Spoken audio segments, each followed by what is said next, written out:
نحمده ونصلي على رسوله الكريم اما بعد فاعوذ بالله من الشيطان الرجيم بسم الله الرحمن الرحيم انما المؤمنون اخوة وقال رسول الله صلى الله عليه وسلم المسلم من سلم المسلمون من لسانه ويده او کما قال علیہ الصلاۃ والسلام اللہم صلی علی سیدنا و مولانا محمد وعلی آل سیدنا و مولانا محمد وبارک وسلم۔ محترم بزرگوں اور دوستوں، عزیز ساتھیوں، دین اسلام یہ دین فطرت ہے اور دنیا کے ہر موڑ پر اور ہر زمانے میں یہ اسلام انسانوں کو بہترین زندگی گزارنے کا سبق دیتا رہا اور اس دین اسلام نے ہمیں ایک سبق سکھایا کہ انما المؤمنون اخوہ، ایمان والے سب آپس میں بھائی ہیں۔ میرے بزرگوں، ایک بھائی کا رشتہ خون کا ہوتا ہے، ماں باپ ایک ہیں تو وہ ایک دوسرے کو بھائی کہتے ہیں، اور ایک رشتہ ہوتا ہے اللہ کے ایمان کا رشتہ۔ جس نے بھی اسلام کا کلمہ پڑھ لیا وہ اسلام میں داخل ہو گیا اور مسلمان کا بھائی بن گیا۔ اب جب ایمان والے سارے کے سارے ایک دوسرے کے بھائی بن گئے تو سب کے لیے مل جل کر رہنا بہت آسان ہو گیا۔ میرے بزرگوں، اسلام ہمیں اس بات کا سبق دیتا ہے کہ ایک انسان جب کسی دوسرے سے ملتا ہے تو ملتے ہی اس کے چہرے سے سب سے پہلے تاثر جو ملتا ہے اس سے پتہ چلتا ہے کہ یہ کیسا انسان ہے۔ یہ انسان محبت کرنے والا ہے یا نفرت کرنے والا ہے، یہ انسان اچھے مزاج کا ہے یا برے مزاج کا ہے، اس کے اندر اکڑ پن ہے یا نرمی ہے، سب سے پہلا تاثر انسان کے چہرے سے ملتا ہے۔ اس لیے قرآن نے کہا وَلَا تُصَعِّرْ خَدَّكَ لِلنَّاسِ، کہ جب تم کسی سے ملو تو شگفتہ چہرے کے ساتھ، کھلے ہوئے چہرے کے ساتھ، مسکراتے چہرے کے ساتھ ملو، گال پھولے ہوئے نہ ہوں۔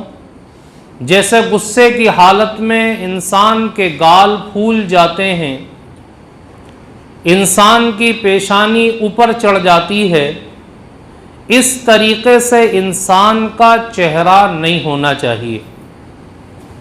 انسان خندہ پیشانی سے ملے۔ اور پھر اللہ کے نبی علیہ السلام نے تعلیم دی کہ دیکھو، ایک چیز ہوتی ہے عام بول چال، عام محبت، یہ تو جب کسی سے ہو تو ہر کسی کے ساتھ ہے۔ آپ کسی سے بھی ملیں تو مسکراتے چہرے سے ملیں، خندہ پیشانی سے ملیں، کھلے ہوئے چہرے کے ساتھ ملیں، یہ ایک عام چیز ہے۔ لیکن دلی محبت ایمان والے کی صرف ایمان والے کے ساتھ ہونی چاہیے۔ باقی اس کا رہن سہن سب کے ساتھ محبت اور پیار کے ساتھ ہونا چاہیے۔ اب اللہ کے نبی علیہ الصلاۃ والسلام نے جو تعلیم دی کہ مسلمان وہ ہے کہ جس کی زبان اور جس کے ہاتھ سے دوسرا مسلمان محفوظ رہے، یہ اللہ کے نبی کی تعلیم ہے۔ اور آپ کی تعلیم جو ہوا کرتی ہے اس کے اندر نہ جانے کتنی خوبیاں چھپی ہوئی ہوتی ہیں، کتنی محبتیں چھپی ہوئی ہوتی ہیں۔ اگر لوگ آقائے مدنی جناب محمد الرسول اللہ کی تعلیمات پر عمل کر لیں تو پورا کا پورا معاشرہ یہ محبت کا گہوارہ بن کر کے رہ جائے گا۔ اللہ کے نبی نے کیا تعلیم دی؟ بہترین مسلمان وہ ہے کہ جس کی زبان سے اور جس کے ہاتھ سے دوسرے مسلمان محفوظ رہے۔ اللہ کے نبی نے کہا کہ کسی بھی مسلمان کے بارے میں کہ اگر اس کے قول اور اس کے فعل سے اگر دوسرے مسلمان محفوظ ہیں تو یہ سچا اور صحیح مسلمان ہے۔ اور آپ نے سب سے پہلے زبان کا تذکرہ کیا کہ اس کی زبان سے، اس کے بعد ہاتھ کا تذکرہ کیا کہ اس کے ہاتھ سے محفوظ رہے۔ کیوں؟ اس کے اندر کئی حکمتیں۔ دیکھیں، انسان کسی کو ہاتھ سے تکلیف پہنچاتا ہے تو اس کے لیے طاقت اور قوت کی ضرورت ہوتی ہے۔ اگر طاقت اور قوت نہیں ہے، آپ نے کسی کو ایک تھپڑ لگا دیا تو اس کے بدلے میں نہ جانے وہ کتنے تھپڑ مارے گا۔ تو ہاتھ سے تکلیف پہنچانے کے لیے قوت اور طاقت کا ہونا ضروری ہے، جبکہ زبان سے تکلیف پہنچانے کے لیے طاقتور انسان ہونا ضروری نہیں ہے۔ انسان کمزور ہے تب بھی وہ طاقتور کو تکلیف پہنچا سکتا ہے۔ اسی طریقے سے انسان اگر ہاتھ سے کسی کو تکلیف پہنچاتا ہے تو ہاتھ سے دیا ہوا زخم مٹ جاتا ہے، زبان سے دیا ہوا زخم نہیں مٹتا۔ اور بہت ساری حکمتیں، اس لیے اللہ کے نبی نے فرمایا کہ بہترین مسلمان وہ ہے جس کی زبان سے اور جس کے ہاتھ سے دوسرے لوگ محفوظ رہیں۔ اب ہم اپنے بارے میں غور و فکر کریں کہ اللہ کے نبی نے جو یہ تعلیم دی، ہمارے اندر یہ تعلیم کتنی پائی جاتی ہے؟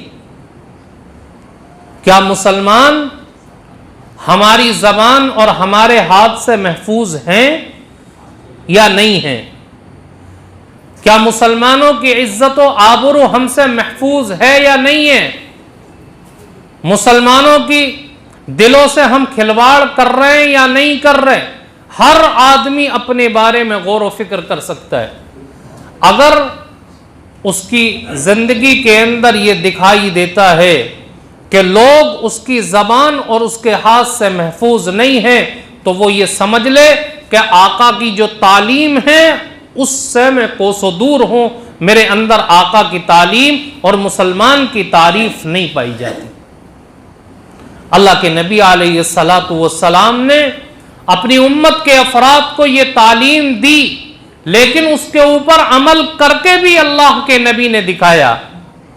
حضرت عائشہ رضی اللہ تعالی عنہا کی روایت ہے، فرماتی ہیں کہ ایک مرتبہ میری آنکھ کھلی، اللہ کے نبی صلی اللہ علیہ وسلم آہستہ سے بستر سے اٹھے، اور آہستہ سے بستر سے اٹھنے کے بعد آپ دبے ہوئے قدموں سے نرمی کے ساتھ چلتے ہوئے جا رہے۔ حضرت عائشہ رضی اللہ تعالی عنہا کہتی ہیں، اللہ کے حبیب آپ اس طریقے سے کیوں چل رہے ہیں؟ دبے ہوئے قدموں کے ساتھ نرمی سے آپ کیوں جا رہے ہیں؟ تو اللہ کے نبی کیا کہتے ہیں؟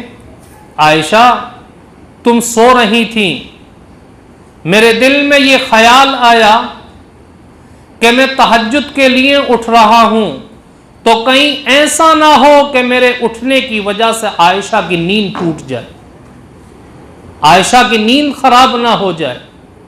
یہ کون ہے؟ یہ سید الاولین والآخرین ہیں، یہ سید الملائکہ سید الانبیاء ہیں، جو اپنی بیوی کی نیند کا بھی اتنا خیال رکھ رہے ہیں کہ میری بیوی کی نیند خراب نہ ہو جائے.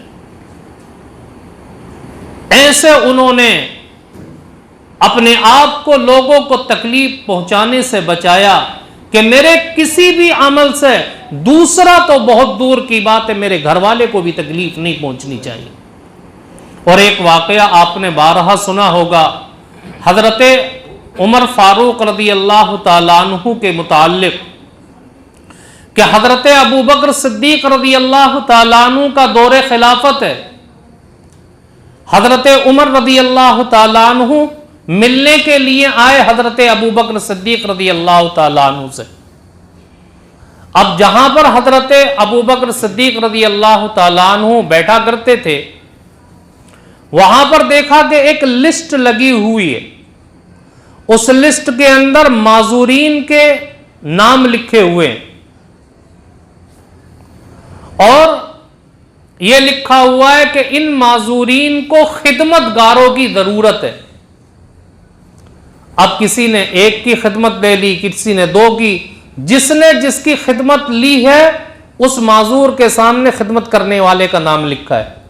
حضرت عمر فاروق رضی اللہ تعالیٰ عنہ نے دیکھا کہ اس لسٹ میں ایک بوڑھی عورت کا نام لکھا ہوا ہے لیکن اس کے سامنے خدمت کرنے والے کا نام لکھا ہوا نہیں ہے. حضرت عمر فاروق رضی اللہ تعالیٰ عنہ سوچنے لگے چلو اس بوڑھی عورت کی خدمت میں کر دیا کروں گا. چنانچہ اگلے دن فجر کی نماز پڑھنے کے بعد حضرت عمر فاروق رضی اللہ تعالیٰ عنہ اس بوڑھی عورت کے دروازے پر پہنچے اور جا کر کے دروازہ کھٹکھٹایا. آواز آئی کون؟ تو حضرت عمر فاروق رضی اللہ تعالیٰ عنہ کہتے ہیں کہ اماں میں آپ کی خدمت کے لیے آیا ہوں. آواز آئی بیٹا خدمت کرنے والا آیا تھا، خدمت کر کے چلا گیا. اور اس زمانے میں خدمت کیا ہوتی تھی؟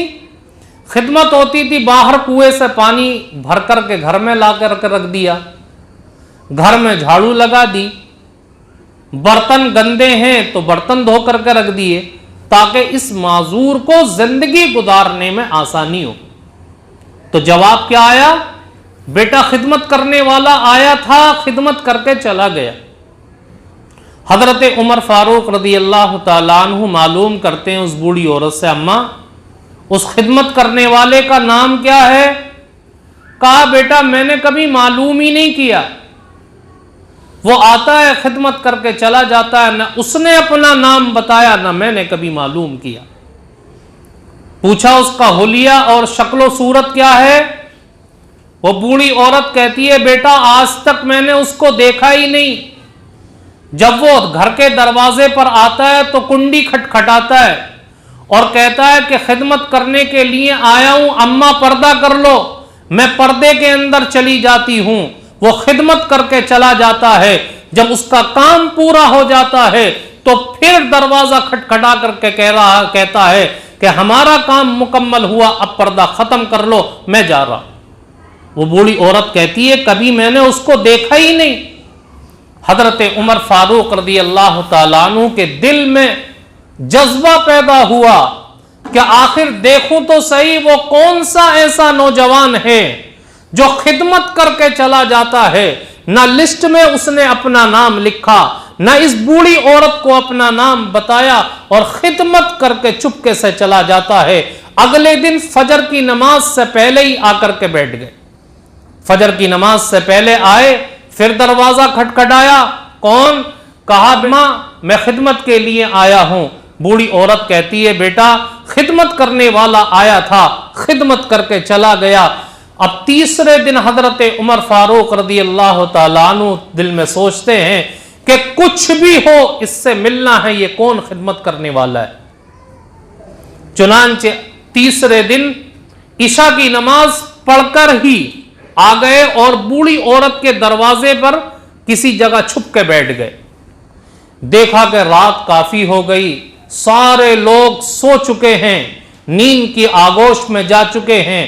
تو ایک شخص کو دیکھا کہ وہ دبے ہوئے پاؤں سے آ رہا ہے، اس کے پیروں کے اندر چپل بھی نہیں ہے. حضرت عمر فاروق رضی اللہ تعالیٰ عنہ یہ دیکھ کر اس کے سامنے کھڑے ہو گئے اور کہا من انتا، آپ کون ہیں؟ تو حضرت ابو بکر صدیق رضی اللہ تعالیٰ عنہ نے جواب دیا کہ میں ابو بکر ہوں۔ یہ آواز سن کر کے حیرت ہوئی اور پوچھا امیر المؤمنین آپ خدمت کر کے جاتے ہیں، آپ نے لسٹ میں اپنا نام بھی نہیں لکھا؟ تو حضرت ابو بکر صدیق رضی اللہ تعالیٰ عنہ کہتے ہیں کہ میں اپنا نام کسی کو بتانا نہیں چاہتا تھا، میں تو اس اللہ کو راضی کرنے کے لیے خدمت کر کے جاتا تھا، اور وہ رب میرا نام بھی جانتا ہے، میرے باپ کا نام بھی جانتا ہے۔ پھر حضرت عمر فاروق رضی اللہ تعالیٰ عنہ کہتے ہیں کہ امیر المؤمنین آپ نے اپنے پیروں میں چپل نہیں پہنے، خیر تو ہے، کیا آپ کے پاس چپل نہیں ہے یا آپ گھر اتار کر کے آئے ہیں؟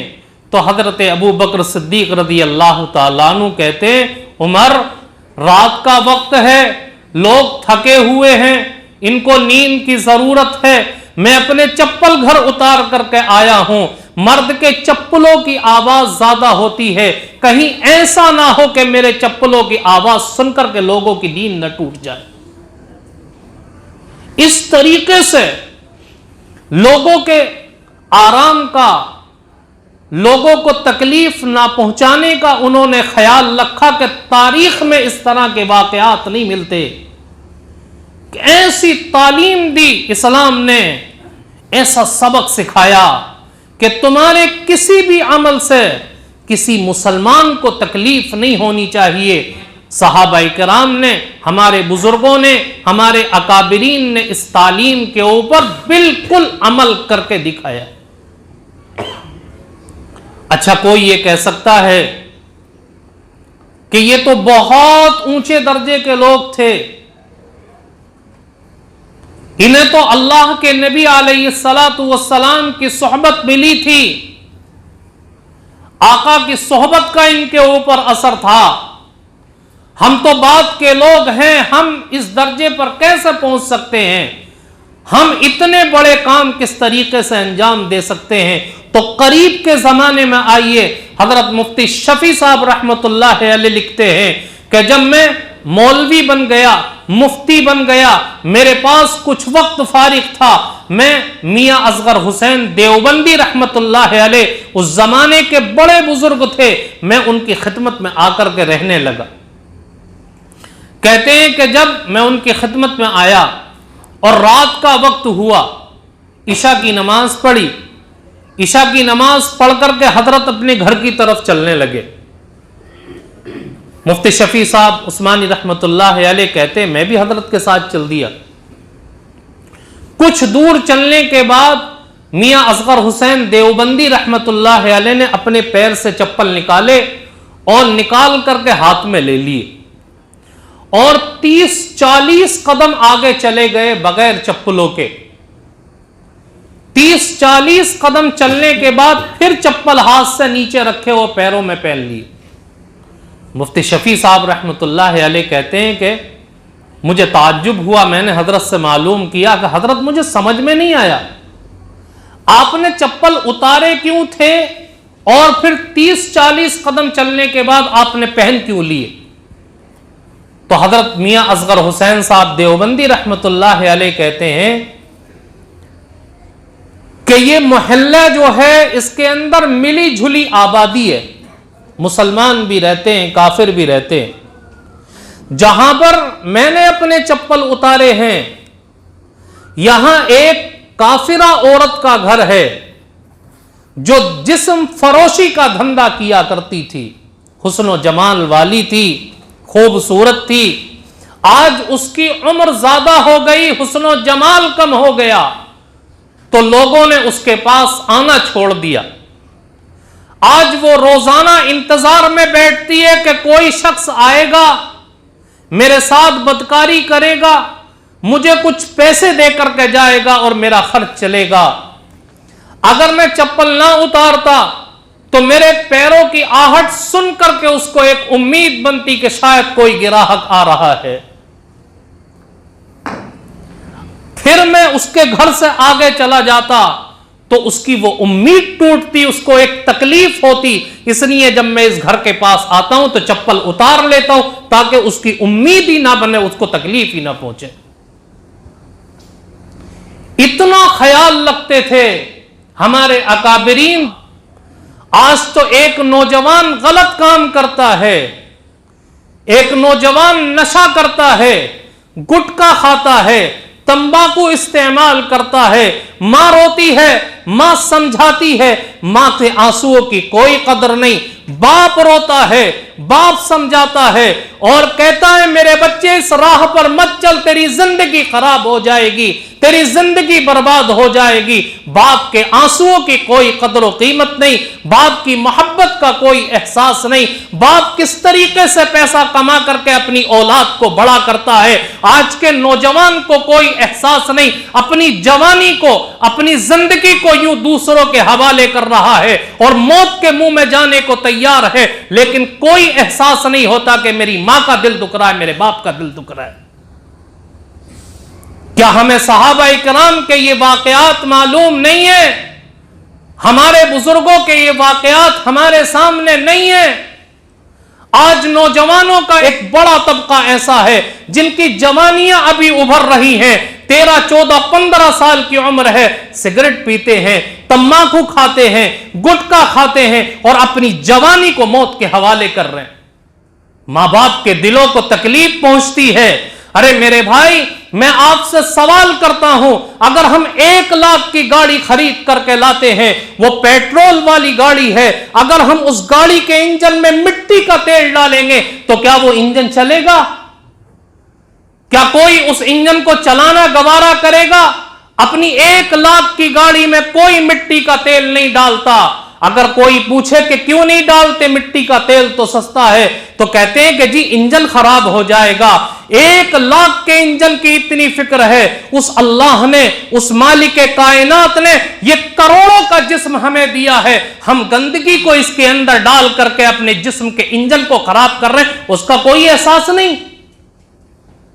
ماں کے دل پر کیا بیچتی ہوگی، باپ کے دل پر کیا احساس گزرتا ہوگا. اس ماں نے کس طریقے سے پالا ہے، ایک دکھ کو دیکھ کر کے راتوں کی نیند حرام ہو جایا کرتی ہے. باپ کس طریقے سے محنت مشقت کر کے پالتا ہے، اپنی اولاد کے لیے پیسہ جمع کرتا ہے، کیا تاکہ میری اولاد کی زندگی اچھی گزرے، اس کی جوانی عیش و عشرت والی ہو، اس کی جوانی بہترین گزرے، یہ اچھا انسان بنے. ہم نے اس کی قربانیوں کا کیا صلہ دے رہے ہیں؟ اپنی جوانی کو موت کے حوالے کر رہے ہیں. کیا ماں باپ کے دل کو دکھ نہیں پہنچتا؟ صحابہ کرام دوسرے کے دلوں کو دکھانے کا اور دوسرے کے دل کو تکلیف پہنچانے کا اتنا خیال رکھ رہے ہیں کہ ہمارے کسی عمل سے تکلیف نہیں پہنچنی چاہیے. میرے بزرگوں یاد رکھیں، بیماریوں میں سب سے خطرناک بیماری دل کی بیماری ہے. بیماریوں میں سب سے خطرناک بیماری دل کی بیماری، اور دل کی بیماریوں میں سب سے خطرناک بیماری دل آزاری ہے. دل آزاری کیا؟ دل دکھانا، دل کو تکلیف پہنچانا. اگر ہمارے کسی عمل سے دوسروں کو تو چھوڑو، ہمارے ماں باپ کو تکلیف پہنچ رہی ہے، ہمارے بھائی بہنوں کو تکلیف پہنچ رہی، تو یاد رکھیں کہ یہ ہمارے لیے بربادی کا سبب ہے. اس لیے اللہ کے نبی علیہ الصلوۃ والسلام نے تعلیم دی، المسلم من سلم المسلمون من لسانہ ویدہ، کہ بہترین مسلمان وہ ہے جس کی زبان اور جس کے ہاتھ سے دوسرے مسلمان محفوظ رہیں. ہمارے کسی عمل سے کسی کو تکلیف نہیں پہنچنی چاہیے اگر ہم اچھے مسلمان بننا چاہتے ہیں. اللہ تعالی ہم سب کو کہنے سننے سے زیادہ عمل کی توفیق عطا فرمائے. وما